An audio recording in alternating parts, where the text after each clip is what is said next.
नमस्कार, स्वागत है आपका मिड कैप बाजार में। मैं हूं पूजा त्रिपाठी।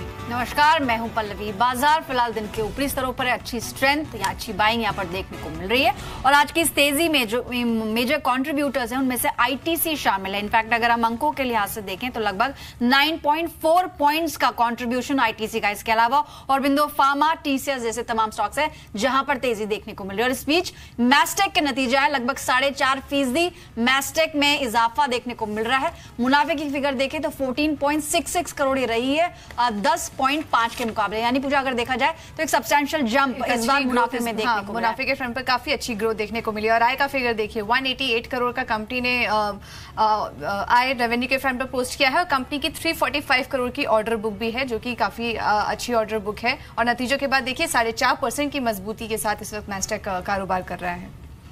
तो मैस्टेक पर भी नजर रहेगी। फिलहाल 4.5% दिन के ऊपरी स्तर पर यहाँ पर 313 का स्तर देखने को मिल रहा है। लेकिन कुछ और सेक्टर्स देख लेते हैं जहां पर आज अच्छी बाइंग देखने को मिल रही है। आज टेलीकॉम शेयरों में अच्छी तेजी है। आइडिया, हिमाचल फ्यूचरिस्टिक, भारतीय, रिलायंस कॉम, तमाम टेलीकॉम स्टॉक्स अच्छी तेजी के साथ आज ट्रेड करें। इसके अलावा शुरुआत में जैसे आईटीसी का हमने जिक्र किया, तमाम एफएमसीजी शेयरों में आज अच्छी बाइंग देखने को मिली है।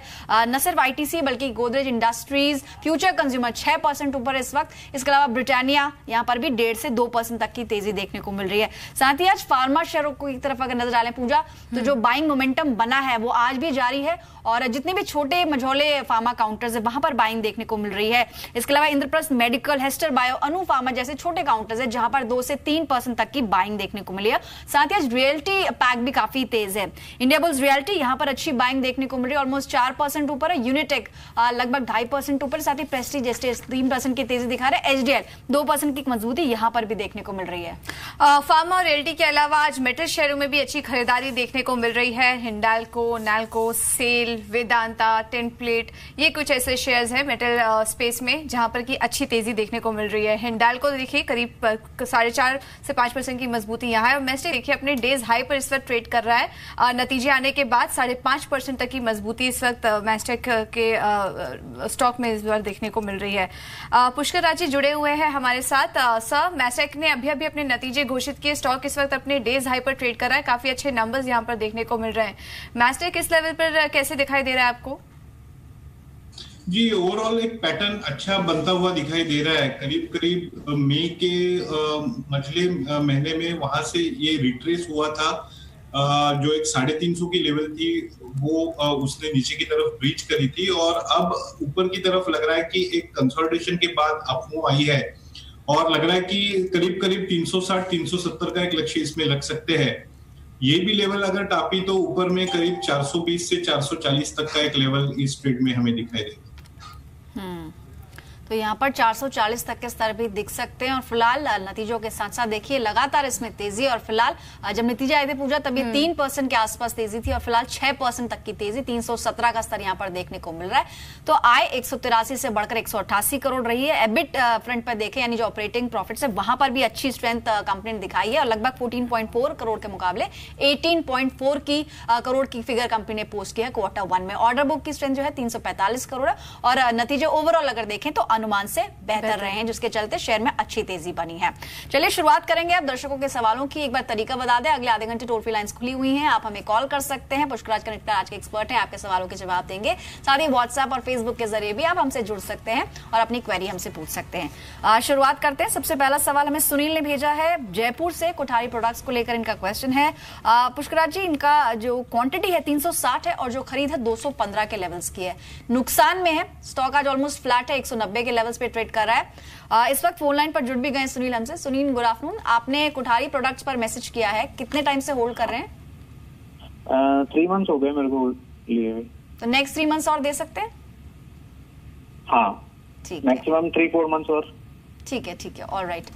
पुष्कराज, यहाँ पर 3 मंथ्स ऑलरेडी इसमें दे चुके हैं, 215 की खरीद है और 190 आज का स्तर है।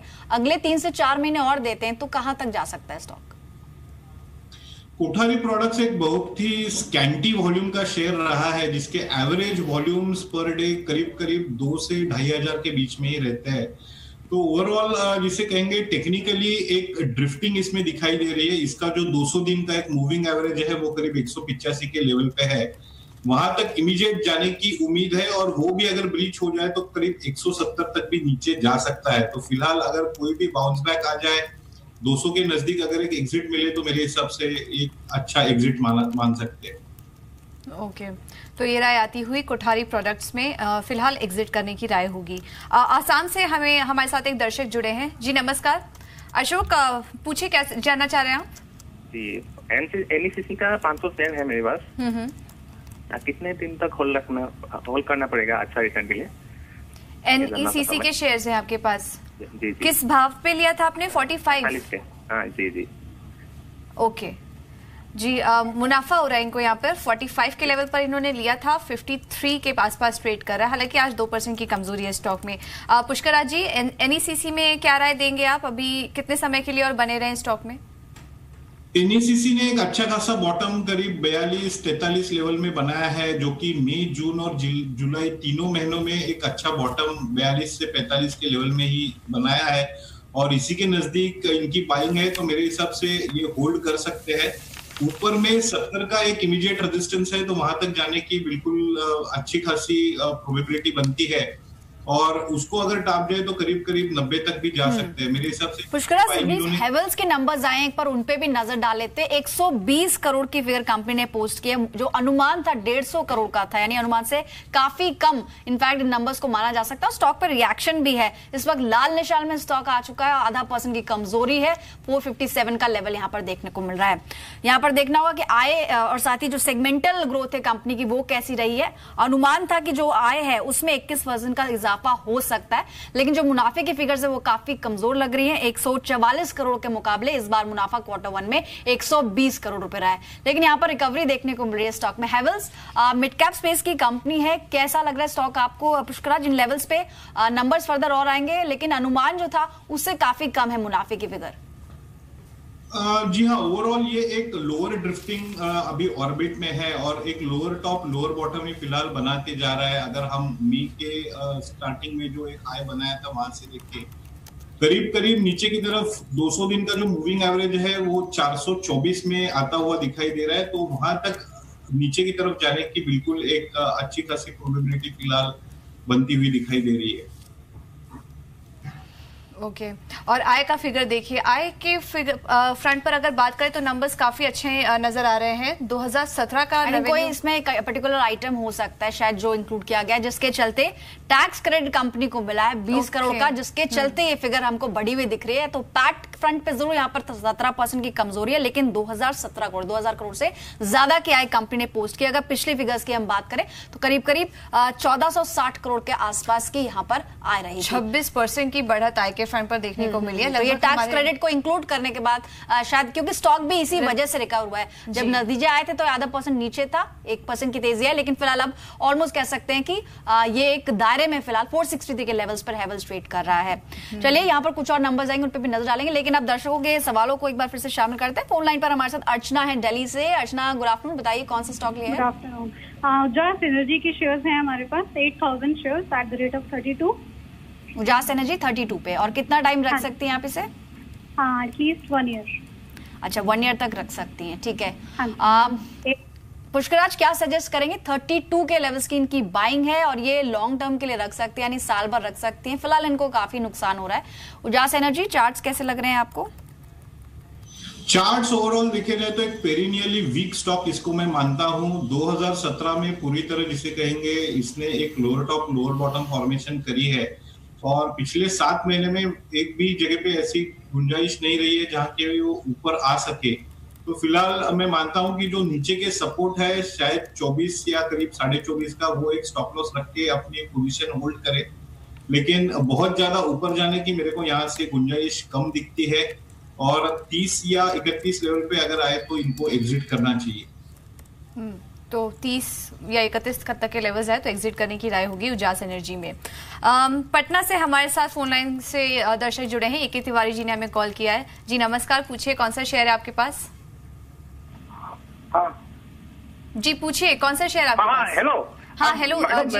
मेरे पास EIL का 200 शेयर है 170 क्रेडिट पे। ओके, और कब तक बने रह सकते हैं आप? जी, जब तक आप एडवाइस देंगे। ठीक है। पुष्कर राज जी, EIL पर क्या राय होगी आपकी? 170 पर इन्होंने लिया था, नुकसान हो रहा है इनको। टाइम फ्रेम इन्होंने मेंशन नहीं किया, लेकिन मुनाफा लेकर यहां से एग्जिट कर सकते हैं। क्या राय देंगे आप? मेरे हिसाब से एक अच्छा खासा बॉटम इसने करीब 150 के लेवल पे बनाया है, तो जब तक कि 150 के लेवल टूटती नहीं है, इनको होल्ड करने की मेरी सलाह होगी। ऊपर की तरफ 175 ये इमीडिएट रेजिस्टेंस है, और उसको निकल जाने के बाद करीब करीब 200-210 तक की भी अपमूव इसमें आ सकती है। मेरी राय होगी कि 150 के स्टॉप लॉस से इस ट्रेड को होल्ड करें। ठीक है, तो 150 रुपए का स्टॉप लॉस आपको रखना है। 157 फिलहाल मौजूदा स्तर है, ऑलमोस्ट फ्लैट है काउंटर, लेकिन होल्ड ऑन करने की सलाह है आपको पुष्कराज की तरफ से। फोन लाइन पर हमारे साथ अब एक और दर्शक है, राम कुमार ग्वालियर से। नमस्कार राम कुमार जी, बताइए स्टॉक कौन सा लिया है आपने? राम कुमार जी सुन पा रहे हैं? तक आवाज नहीं पहुंच पा रही, लेकिन इनका व्हाट्सएप पर क्वेश्चन है। फेडरल बैंक इन्होंने ले रखा है, आज 115 का स्तर देखने को मिल रहा है। इनकी खरीद आज की होती है, आज की मालूम लग रही है, बिकॉज ऑलमोस्ट इनके खरीद के आसपास। इसमें खबर भी आई थी पल्लवी, RBI ने इसकी बैंक की FPI लिमिट बढ़ा दी है, जिसके चलते आज 2% मजबूत भी है ये स्टॉक, और आज ही की खरीद लग रही है इनकी। पुष्कराज क्या सजेस्ट करेंगे? हालांकि इन्होंने मेंशन तो नहीं किया क्या ये इंट्राडे के लिए लिया है या फिर ये इसे कुछ समय रख सकते हैं। तो अगर हम एकदम शॉर्ट टू मीडियम टर्म देखें, फेडरल बैंक क्या किस लेवल तक जा सकता है, कब तक इनको होल्ड करना चाहिए? फेडरल बैंक काफी हद तक एक आउट परफॉर्मर रहा है with in the PSU bank space, तो मेरे हिसाब से इनको होल्ड करना चाहिए। नीचे की तरफ एक अच्छा खासा सपोर्ट 105 से लेके 103 में बनता हुआ दिखाई दे रहा है, और ऊपर की तरफ जो इमीडिएट रेजिस्टेंस लेवल है वो करीब 125 से लेके 130 की है। मेरे हिसाब से ये एक अच्छा खासा ट्रेड है, और क्योंकि जैसे मैंने आपको बताया एक आउट परफॉर्मर स्टॉक रहा है, तो इनको इस ट्रेड में बने रहना चाहिए। ऊपर की तरफ करीब 130 से लेके 140 तक के लक्ष्य इसमें हम देख सकते हैं, तो होल्ड करने की राय फेडरल बैंक में। बीकानेर से हमारे साथ सत्यम तिवारी जी जुड़े हैं। जी नमस्कार, पूछिए क्या जानना चाह रहे हैं आप? श्याम सुंदर तिवारी मैडम, श्याम सुंदर तिवारी नाम। श्याम सुंदर तिवारी, ओके सॉरी, श्याम सुंदर जी, पूछिए क्या जानना चाह रहे हैं आप? मैडम मैंने 500 SDI ले रखे 85 रुपए 60 पैसे के बाद। ओके, और क्या उसको होल्ड करूं या क्या करूं? चलिए पूछ ले। पुष्कर राज जी, SDIL में इनका निवेश है, 85.6 के आसपास इन्होंने लिया था, हल्का मुनाफा इनको यहाँ पर हो रहा है, और आज भी स्टॉक करीब 2% की मजबूती के साथ ट्रेड कर रहा है। क्या राय देंगे, बने रहे अभी स्टॉक में? जी हाँ, शॉर्ट टर्म में देखा जाए तो एक रेंज बाउंड मूवमेंट इसमें दिख रही है। करीब 88 से 90 की तरफ इसका एक हायर एंड पे रेजिस्टेंस है, और साथ ही साथ 8280 के करीब इसका एक सपोर्ट है, तो फिलहाल बने रह सकते हैं। 80 का एक स्टॉप लॉस रख के इसमें बने रह सकते हैं। ऊपर की तरफ अगर 90 की लेवल टूटती है, तभी जाके एक अच्छी खासी मोमेंटम इसमें दिखाई देगी, अदरवाइज ये विद इन द रेंज ही रहने की उम्मीद है। तो फिलहाल होल्ड ऑन कीजिए, अभी फिलहाल दायरे में है, लेकिन आगे चल के इसमें बाइंग दिख सकती है। शरद रावल हैं राजकोट से। शरद गुड आफ्टरनून, बताइए कौन सा स्टॉक लिया है? शायद देर इंतजार नहीं कर पाइए। हुडको है इनके पास, 150 क्वांटिटी है 73 के लेवल्स पे। इनफैक्ट हमने देखा हाल फिलहाल में जो लिस्टिंग्स हुई हैं, शानदार रन पाया, और उसके बाद थोड़ा सी मुनाफा वसूली देखी, लेकिन अच्छी बात यह कि अभी भी फायदा हो रहा है इनको। 87 का लेवल आज देखने को मिल रहा है। क्या वैसे डेटा कम होगा पुष्कराज आपके पास, लेकिन स्टिल जो पैटर्न दिख रहा है आपको उन चार्ट्स पर, वो कैसा लग रहा है? हुडको कब तक रखना चाहिए? करीब 67 के लेवल से इसने चलना शुरू करा है, और ऊपर की तरफ करीब करीब 110 का एक हाई लगाया है। तो जैसे आपने बताया, डेटा तो काफी हद तक कम है, लेकिन अगर हम फिबोनाची रिट्रेसमेंट्स देखें तो एक अच्छा खासा सपोर्ट करीब 85 और 82 के लेवल में दिख रहा है। तो जब तक कि इन लेवल्स को ये होल्ड करता है, मेरे हिसाब से होल्ड करना चाहिए। दोबारा अगर 100 या 110 तक की लेवल दिखती है, तो मेरे हिसाब से थोड़ी बहुत प्रॉफिट बुकिंग भी करनी लाजमी बनती है। ओके, चलिए लुधियाना से हमारे साथ परविंदर जी जुड़े हैं। जी नमस्कार, पूछिए। ITC के कल स्टॉक्स लिए थे, जब स्टॉक गिरा था 281 रुपए 50 शेयर लिए थे। मतलब ये आपने कल की खरीदे, आपकी कल लिए थे आपने ये? हाँ, नहीं कल नहीं लिए थे मैंने। ओके ओके, और तो आप कब तक होल्ड कर सकते हैं? शॉर्ट टर्म व्यू है आपका? नहीं, मैं लंबे समय में भी रख सकता हूँ, कोई प्रॉब्लम नहीं है। ओके, काफी अच्छे समय पे ले लिया है आपने ये स्टॉक। वैसे पुष्कर राज जी, ITC इन्होंने खरीदा था, कल जब गिरावट आई थी, तेज गिरावट स्टॉक में देखने को मिली थी, तब इन्होंने ये शेयर खरीद लिया था, और आज मजबूती है इस शेयर में, करीब 2 से 3% की मजबूती स्टॉक में आज देखी गई थी। क्या राय देंगे, बने रहे अभी स्टॉक में? जी हाँ, बिल्कुल, ये एक अच्छी खासी बाइंग इन्होंने करी है।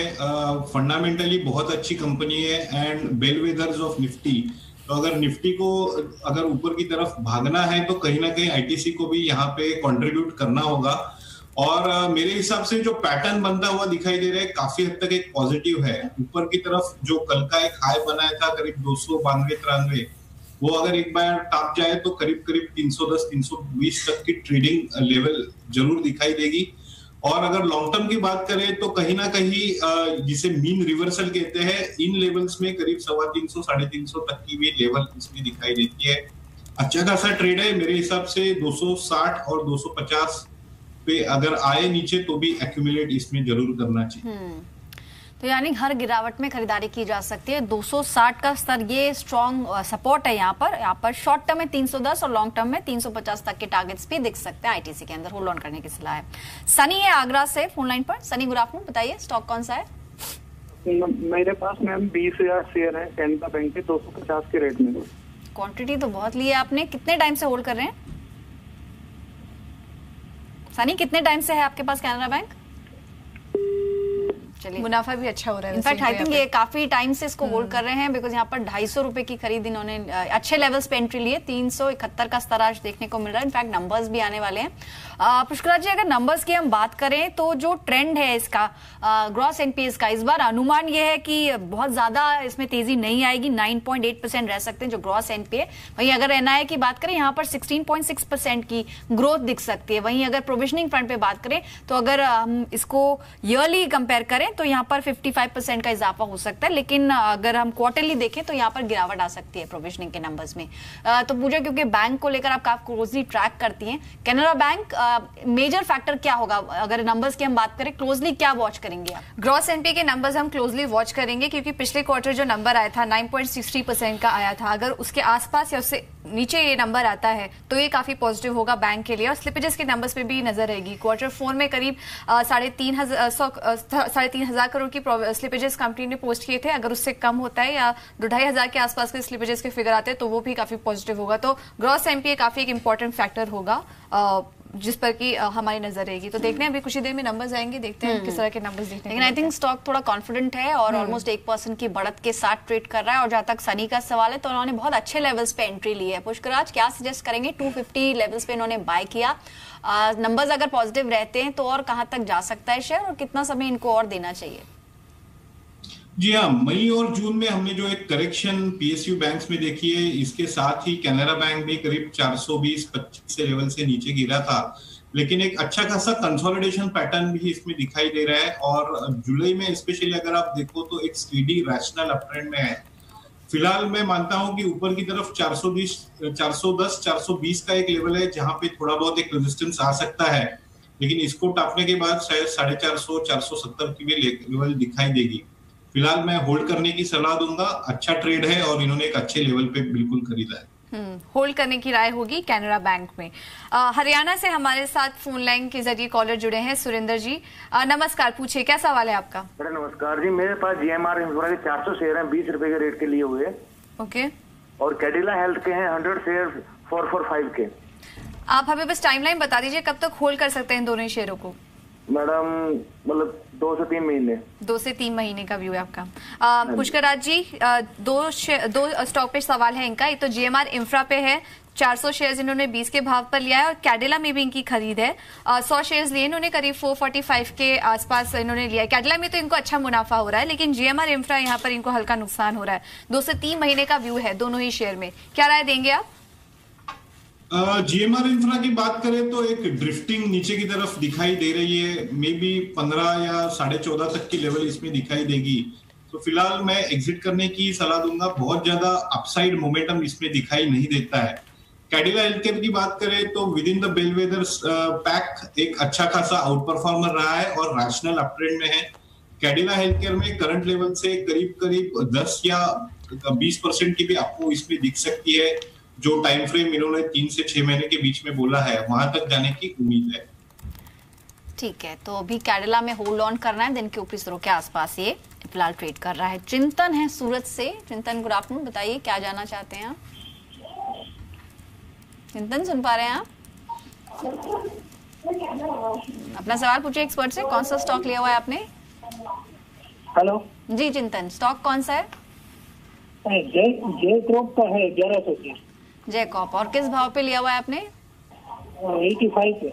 ठीक है, 85 के लेवल्स पे, फिलहाल 82 का स्तर यहाँ पर देखने को मिला है। 1.5% तक की तेजी है। कितना टाइम दे पाएंगे स्टॉक को? शायद टेलीविजन के सामने है तो उनकी आवाज उतनी क्लियर नहीं है, लेकिन पुष्कराज अगर शॉर्ट टू मीडियम टर्म में देखें, क्योंकि इनके भाव से फिलहाल 3 रुपए नीचे है, शॉर्ट टू मीडियम टर्म में कहां तक जा सकता है शेयर? कोई स्टॉप लॉस लगाना चाहिए इन्हें? जी हाँ, बिल्कुल। ऊपर की तरफ 90 की एक लेवल दिख रही है जहां पे एक अच्छा खासा रेजिस्टेंस आ सकता है, और नीचे की तरफ अगर ये 75 की लेवल टॉप जाता है तो एक अच्छी खासी डाउनसाइड इसमें दिखती है, जो कि 60 रुपए तक भी आ सकता है। तो 75 का एक स्टॉप लॉस रखना इसमें लाजमी बनता है। जैसे मैंने आपको बताया, ऊपर की तरफ 90 या 93 के लेवल पे इसमें से एग्जिट होना चाहिए। ओके, तो ये राय आती हुई जय कॉप में। फेसबुक से हमें एक मैसेज आया है, हेम केनानी जी ने हमें मैसेज किया है और इनका सवाल बजाज ऑटो पे है। 2800 लेवल की इनकी खरीद है, 15 शेयर्स इन्होंने लिए हैं और करीब 18 रुपए प्रति शेयर का इनको यहाँ पर मुनाफा हो रहा है। इनफैक्ट कल बजाज ऑटो के नंबर्स भी हैं और कल काफी बड़े कंपनी के नंबर्स आ रहे हैं, तो कल नतीजों के लिहाज से काफी इंपॉर्टेंट दिन होगा। तो बजाज ऑटो के नंबर्स पर और डिटेल में बात करने के लिए जी बिजनेस का अनुमान क्या कहता है, उस पर बात करने के लिए अंचल जुड़े हैं हमारे साथ। अंचल हाय, क्या अनुमान है बजाज ऑटो से, कैसे नंबर आ सकते हैं कल? देखिए, बजाज ऑटो इस बार ही मुझे नहीं लगता कोई ज्यादा रिस्पाइट देता हुआ दिखेगा। जो जी बिजनेस पोल कह रहा है, साफ तौर पे प्रेशर्स दिखने को मिलेगा नंबर्स पे। अगर आप सेल्स फ्रंट पे देखें, करीब 11% कंपनी की बिक्री गिरती हुई दिखेगी। वॉल्यूम ऑलरेडी 3 महीने का आ चुका है और उसके ट्रेंड के हिसाब से इस बाई Q1 में कंपनी की वॉल्यूम्स ऑलमोस्ट 10% गिरी है, 10.7%, 8.88 लाख पे रही है। तो कहीं ना कहीं वो इम्पैक्ट सीएसए डालेगा नंबर्स पे। एबिटा की जहां तक बात रही, 13-13.5% की गिरावट कंपनी के एबिटा में आ सकती है। देखिए, एक तरफ मेटल कॉस्ट हाइक हुए हैं, उसका इम्पैक्ट कंपनी के ऊपर आएगा, क्योंकि बेसिक रॉ मटेरियल इनका मेटल रहता है तो खर्च बढ़ता हुआ दिखेगा। साथ ही साथ जो जीएसटी का इम्पैक्ट था वो भी साफ दिखेगा। क्यों? क्योंकि जीएसटी के आने से पहले 15 जून से कंपनी ने डिस्काउंट देने शुरू कर दिए थे अपनी इन्वेंट्री को क्लीन अप करने के लिए। उन डिस्काउंट्स की वजह से ऐसा अनुमान लगाया जा रहा है करीब 0.1% तक का डेंट कंपनी के मार्जिन पे आ सकता है। यही कारण है एबिटा मार्जिन अगर आप देखें 19.7% से घट के 18.7% रहने का अनुमान है। मुनाफे की जहां तक बात रही, इस बार 10% की गिरावट रह सकती है। 880 करोड़ का मुनाफा कंपनी पोस्ट कर सकती है। थोड़ा सा सपोर्ट मिलेगा अदर इनकम से, जो करीब 20% बढ़ती हुई दिख रही है, बट अदरवाइज एक वीक नोट पे बजाज ऑटो नंबर्स पोस्ट कर सकता है। तो नंबर्स थोड़ा सा वीक रह सकते हैं बजाज ऑटो के, और आधा % कमजोरी आज यहाँ पर देखने को मिली। लेकिन अंचल, कल कोटक महिंद्रा बैंक के भी नंबर्स आने वाले हैं। अगर आज स्टॉक को देखें तो 1.25% की तेजी दिखा रहा है। अनुमान क्या कहता है, नंबर्स कैसे रह सकते हैं? कहीं ना कहीं नंबर्स कोटक के केस में अच्छे नंबर्स की उम्मीद की जा रही है। एनआईए अगर आप देखें ऑलमोस्ट 15% बढ़ती हुई दिख सकेंगी। दोनों ही सेगमेंट में लोन और डिपॉजिट दोनों में ही एक ग्रोथ का अनुमान है। लोन बुक करीब 16%, तो वहीं डिपॉजिट्स करीब 17% बढ़ते हुए दिखेंगे। क्रिटिकल फैक्टर रहेगा प्रोविजनिंग का आंकड़ा। देखिए, पिछले साल की कंपैरिजन में अगर आप देखें तो इस बार प्रोविजनिंग करीब 200 करोड़ की रह सकती है, यानी ऑलमोस्ट 11-11.5% बढ़कर आ सकती है YOY बेसिस पे। लेकिन अगर आप क्वार्टर ऑन क्वार्टर बेसिस पे कंपेयर करें तो प्रोविजनिंग 25% गिरने का अनुमान है। हाई बेस था पिछले क्वार्टर में 267 करोड़ का, तो उसका फायदा क्वार्टर ऑन क्वार्टर बेसिस पे आएगा। मुनाफे की जहां तक बात रही, देखिए कंपनी की कई सारे कारोबार हैं, बाकी कारोबारों से जो आय मिल रही है वो स्ट्रांग होती हुई दिखेगी। इसकी अदर इनकम बढ़ने का अनुमान है। फी बेस्ड आय बढ़ती हुई दिखेगी, नॉन फी बेस्ड आय में भी एक इजाफा देखने को मिलेगा। तो कहीं ना कहीं across the board business strong हुआ है, वो चीज साफ तौर पर इसके मुनाफे में ट्रिकल डाउन होते हुए दिख रही है। कंपनी का मुनाफा ऑलमोस्ट 28% बढ़ने का अनुमान है। वहीं एनआईएम्स जो है वो 0.05% गिर के करीब 4.5% पे रह सकते हैं। ग्रॉस एनपीए फ्रंट पे अगेन एक और क्वार्टर हो सकता है जब Kotak Mahindra bank stable asset quality post कर सकता है। अनुमान ये कहता है 2.6% से बढ़कर ग्रॉस एनपीए महज 2.7% रह सकते हैं क्वार्टर ऑन क्वार्टर बेसिस पे। तो एज सच एसेट क्वालिटी पे भी चिंता नहीं आती हुई दिखेगी, ऐसी उम्मीद है। लेकिन प्रोविजनिंग के आंकड़े पे नजर रखिएगा, अगर 200 करोड़ से ज्यादा एस्केलेट होता है तो नंबर्स को जरूर डेंट करेगा। ऑलराइट, थैंक्स अ लॉट अंचल। कोटक महिंद्रा बैंक और बजाज ऑटो दोनों के नंबर्स आपने बताया, अनुमान कैसा रह सकता है। फिलहाल यहाँ पर कोटक महिंद्रा बैंक 1% ऊपर है, लेकिन बजाज ऑटो नंबर्स थोड़े वीक रहेंगे और आज स्टॉक में भी कमजोरी है। इनफैक्ट पुष्कराज, बजाज ऑटो जो दर्शक का सवाल था, 18 रुपए पर उनकी खरीद थी, क्या सलाह रहेगी आपकी? जी, बजाज ऑटो एक लोअर बॉटम फॉर्मेशन में ही है। मई में जो इसने एक हाई बनाया था करीब 3000, उसके बाद एक अच्छी खासी रिडक्शन इसमें देखी है, जिसमें कि इसने 2700 तक की लेवल दिखाई दी है। और ओवरऑल जून में भी अच्छा खासा एक डाउनसाइड दिखाई दिया, जिसमें कि 2920-30 की लेवल इसको काटने में बड़ी मुश्किल रही है।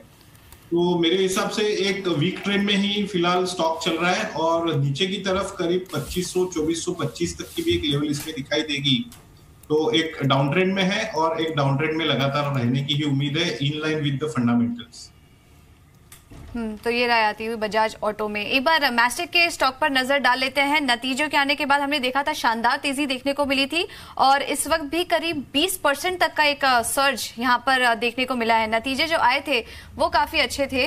रेवेन्यू के फ्रंट पर और आय के फ्रंट पर अच्छी ग्रोथ देखने को मिली थी। इनफैक्ट अगर ईयर ऑन ईयर अगर बात करें, सॉरी माफ कीजिएगा, क्वार्टर ऑन क्वार्टर हम नतीजे वैसे देखते हैं, लेकिन अगर ईयर ऑन ईयर भी अगर बात करें तो एक अच्छा जंप कंपनी के रेवेन्यू फ्रंट पर देखने को मिला। 130 करोड़ के सामने करीब 185 करोड़ का नंबर कंपनी ने पोस्ट किया है। क्वार्टर ऑन क्वार्टर तो फ्लैट लग रहे हैं। वैसे लो बेस का भी फायदा मिला है कंपनी को। पिछले साल एक एक्सेप्शनल लॉस भी हुआ था, तो उसके सामने भी पिछले क्वार्टर माफ कीजिएगा एक एक्सेप्शनल लॉस भी हुआ था, जिसके सामने कंपनी को यहाँ फायदा मिला है और मुनाफे में इस बार 39% का जंप देखने को मिला। नतीजों के चलते देखिए 20% तक की तेजी इस वक्त मैस्टेक के स्टॉक में देखने को मिल रही है।